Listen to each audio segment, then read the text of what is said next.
the church changed a lot of things in the temple endowment. And Mm-hmm. in the 90s, the passages about Eve getting the curse, you know, Mm-hmm. and so on, were taken out. There were Mm-hmm. certain changes like that which seemed to be pro women. Mm-hmm. Even also the things that the woman doesn't have to promise obedience to her husband and so on. So, Mm-hmm. why do you think the church does this, but in the same time, the church in almost the same period of time, like um, puts away things from like the Relief Society doesn't have their own books and so on. So why do you think they move in two different ways?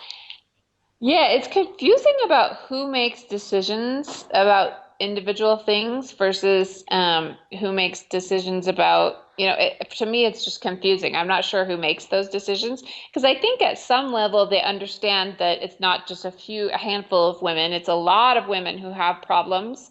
Um, and they know the statistics of people leaving. They know that women are leaving, they know that single women are leaving all over the world.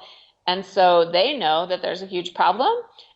It's just interesting how they choose which things they choose to change and which things they don't.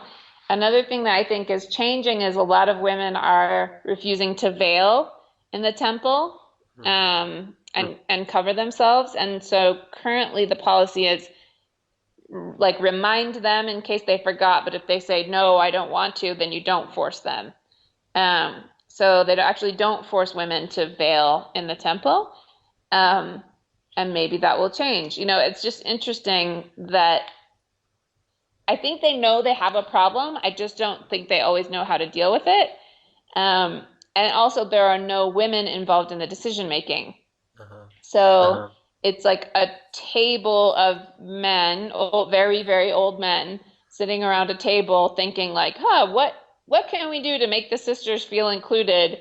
But they never think to ask any women or to involve any women in the decision-making process. And so it comes across as very piecemeal and sort of awkward and clunky. Hmm. Because again, women are not at the table. They're not making the decisions.